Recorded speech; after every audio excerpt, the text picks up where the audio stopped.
Ginagawa niyo bang tanga ang Pilipino? Araw-araw na lang bangayan, araw-araw na lang siraan, araw-araw na lang batuhan ng putik, tapos ang kapal pa ng mukha ninyong magmalinis. Itong kampo, galit kunwari sa korupsyon. Yung kabila, galit din kunwari sa korupsyon. Pero pag sariling tao ang nadadawit, biglang tikom, biglang iwas, biglang may script, biglang may dahilan. So anong gusto nyong palabasin? Na may malinis sa inyo? Nako, wag na.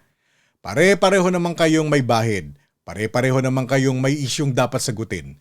Pare-pareho naman kayong may tagahiyaw, troll, vlog, spin at fake news na ginagamit para guluhin ang utak ng tao. At yan ang nakakainis eh. Hindi lang pera ng bayan ang nawawala. Pati katinuan ng publiko ginugulo nyo. Nililito nyo ang tao para hindi na malaman kung sino ang totoo, sino ang sinungaling, at sino ang dapat managot. At habang busy ang mga Pilipino sa pakikipag-away sa comment section, sino ang panalo? Kayo rin. Alam nyo, classic na classic eh. Divide and conquer. Pag-awayin ang mahihirap. Pag-awayin ang supporters. Pag-awayin ang magkakapamilya. Parang ending wala ng oras ang tao na usisain kung nasaan ang pera, nasaan ang proyekto, nasaan ang hustisya. Kaya sa mga kababayan ko, huwag na kayong magpadala dyan. Hindi kayo alagad ng apelyido. Hindi kayo tagapalakpak ng political dynasty. Hindi kayo ginawa para maging libreng depensa ng mga taong baka ni hindi kayo kilala. Pero kayo itong handang makipag-away para sa kanila. Alam nyo, mag-isip-isip kayo. Kapag parehong kampo, parehong may bahid. Bakit kayo magbubulag-bulagan? Kapag parehong kampo, parehong may propaganda. Bakit kayo magpapagamit?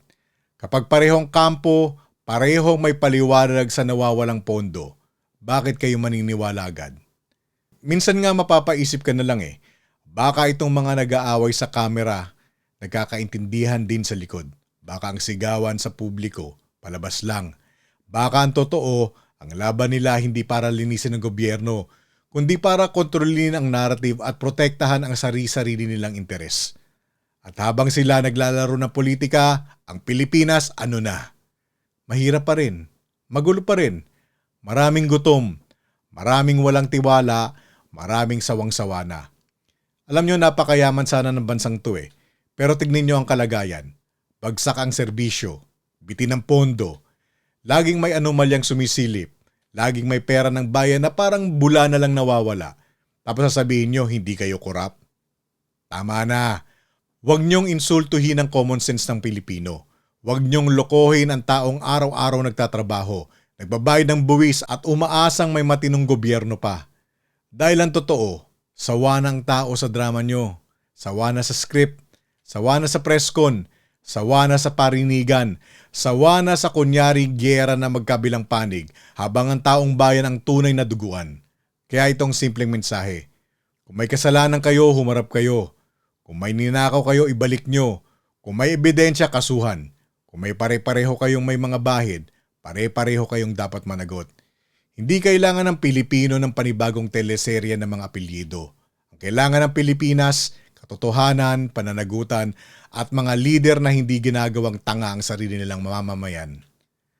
Dahil sa dulo kapag nagtagumpay ang divide and conquer nyo, hindi kayo ang talo. Pilipinas ang talo, Pilipino ang talo, tayo ang talo.